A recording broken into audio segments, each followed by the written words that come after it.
Dear parents, how many of you actually feel guilty about how much TV you have allowed your children to watch? I guess many of you. Well, this is going to be a very powerful video today, so much so that it might motivate you to unplug your TV and throw it out of the window. Besides, this video is also going to be beneficial to my ICSE students appearing for the 2021 examination. So without much blabbering, let's begin. The most important thing we have learned so far as children are concerned is never, never, never let them near your television set. Or better still, just don't install the idiotic thing at all. In almost every house we have been, we have watched them gaping at the screen. They loll and slop and lounge about and stare until their eyes pop out.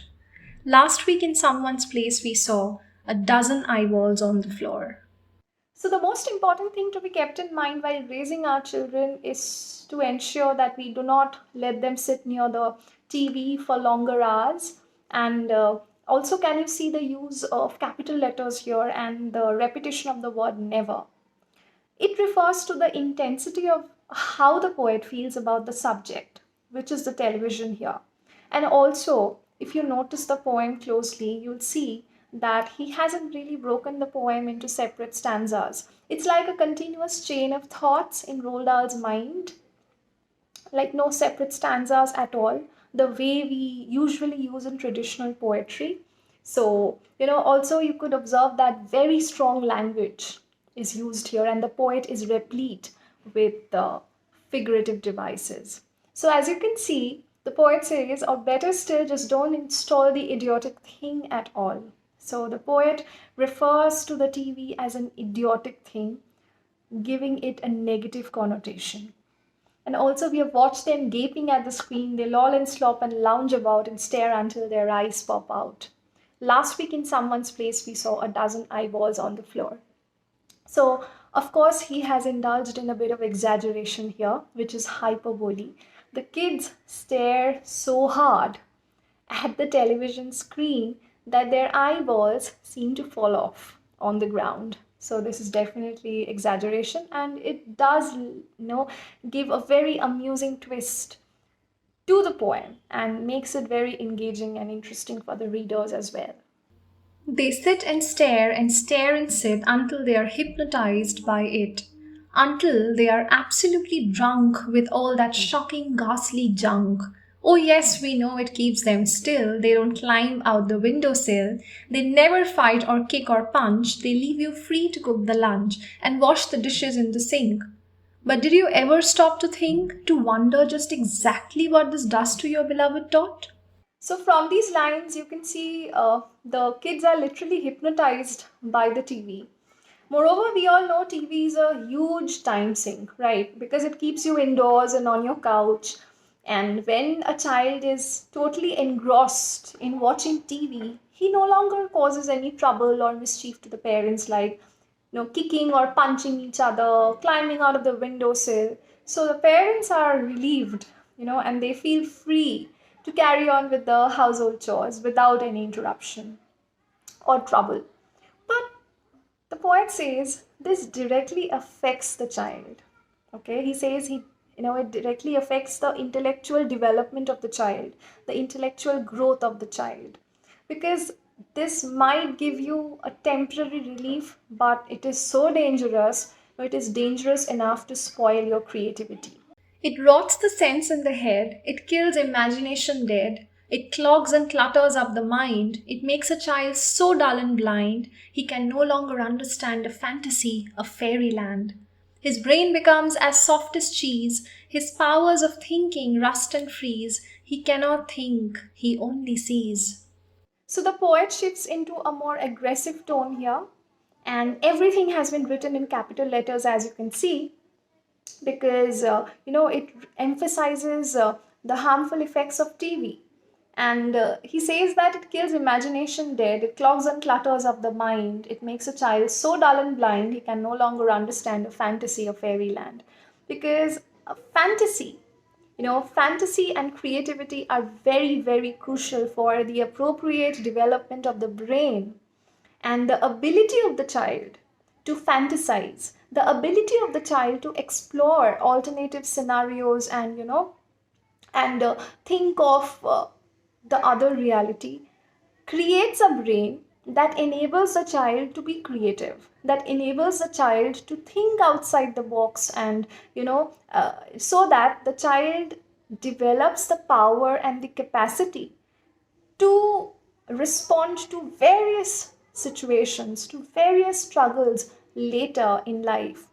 But none of this is possible when a child is engrossed in watching TV, because in television, fantasies are spoon fed, and there is absolutely no scope of creativity because everything is being readily presented before them.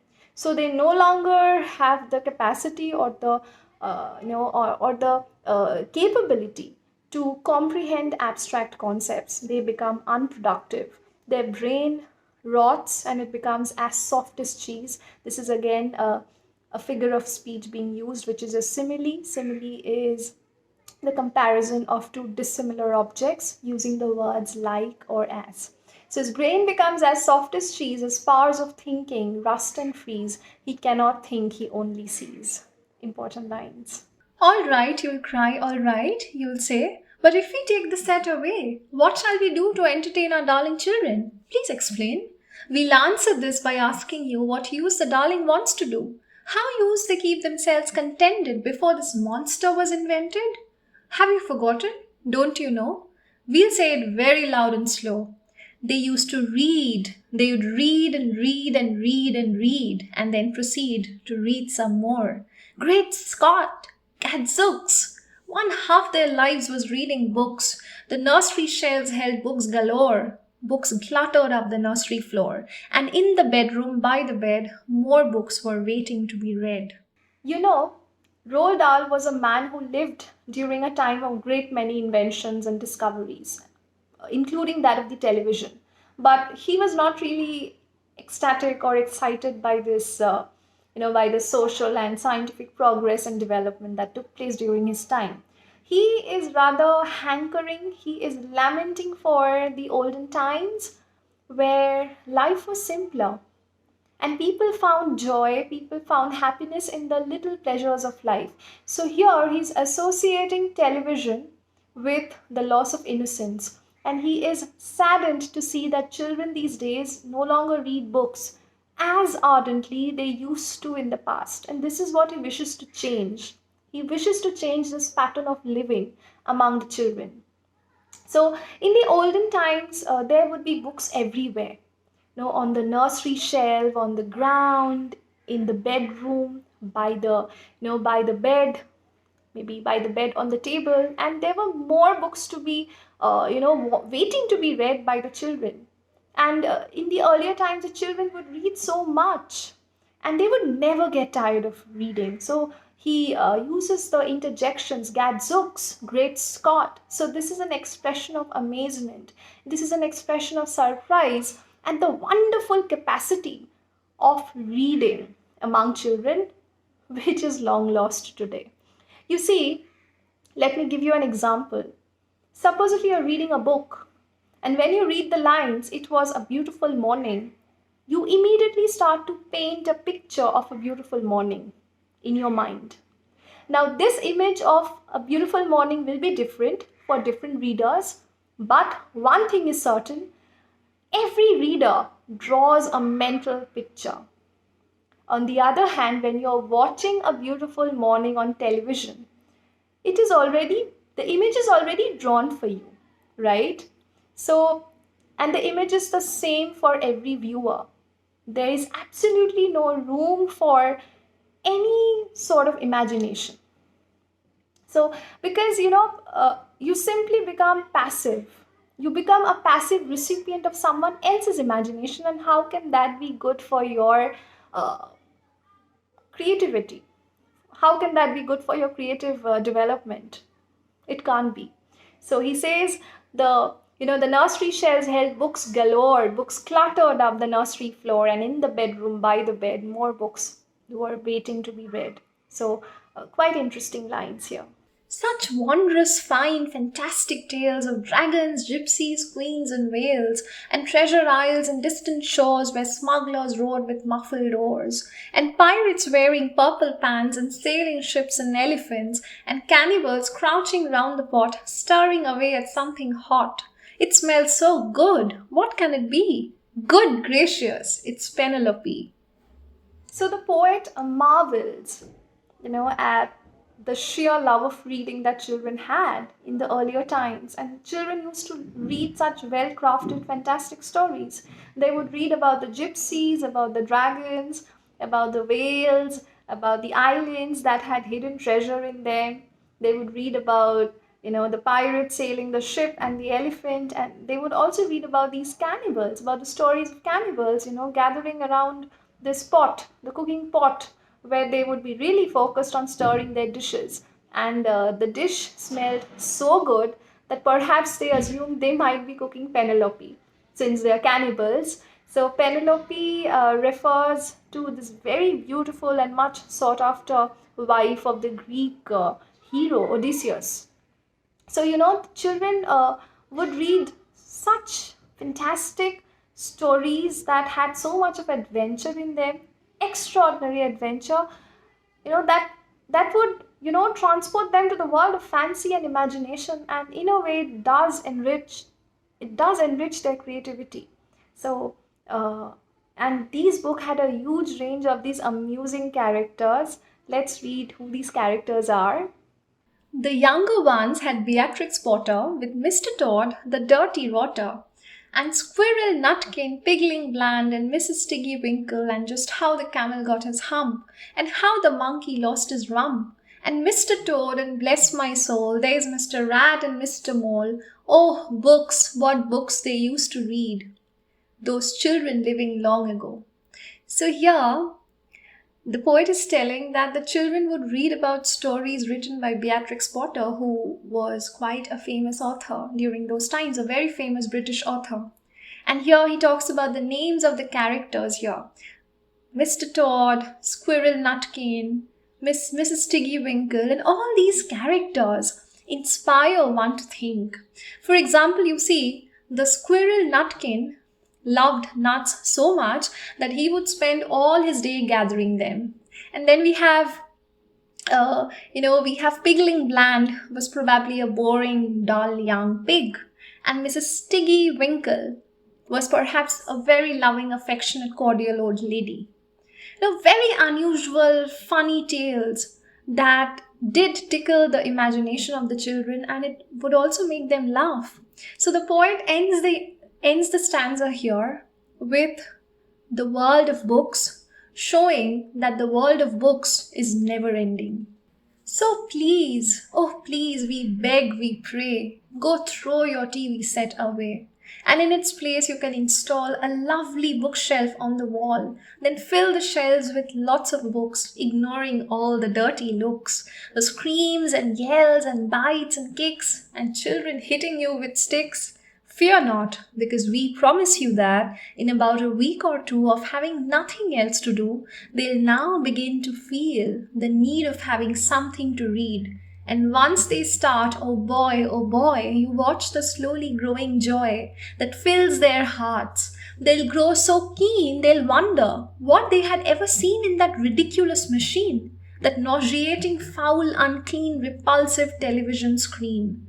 And later, each and every kid will love you more for what you did. So, in the end, the poet has just one plain request to the parents, and that is he's urging the parents to do away with the television and replace it with a really nice bookshelf and fill it with books. What would be the outcome of it? You can see he says, ignoring all the dirty looks and screams and yells of bites and kicks and children hitting you with sticks. So it won't be a very pleasant consequence. Initially, the children would be rebellious. They would turn rebellious because you have broken their comfort zone. This is a very sudden change for them. They would yell at you. They would shout at you. They would even argue and fight with you. But you, as a parent, should ignore these tantrums. You should not give in to these demands, because in a day or two, when they'll have nothing to do, they would eventually turn to reading. And once they start reading, they will develop the habit of it, and they will develop that love for reading. That love for reading will be ignited in them. And they would be thankful to you, they would be grateful to you for the most valuable gift that you have endowed upon them, which is the habit of reading. They'll witness all these extraordinary adventurous tales, funny characters they'll come across, and they would get transported to this world of fancy, to this world of imagination.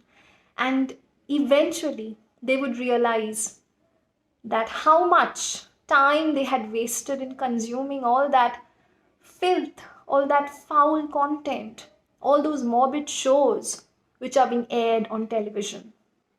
So they realize that how disgusting TV actually is. It, it contains so much of foul programs which actually hinders your creativity. It hinders the development of your brain. So, the poet advocates for one thing only, and that is reading. He advocates for reading among children, and he believes that a TV can never be a replacement for reading. Television can never really substitute books. Do you really agree with that? If you agree with me on that, and if you agree with Roald Dahl on that, do write to me in the comments below. I hope this video was beneficial and helpful to you. Please do not forget to subscribe to my channel. If you want me to make more videos of these kinds, then do let me know in the comments below. Thank you.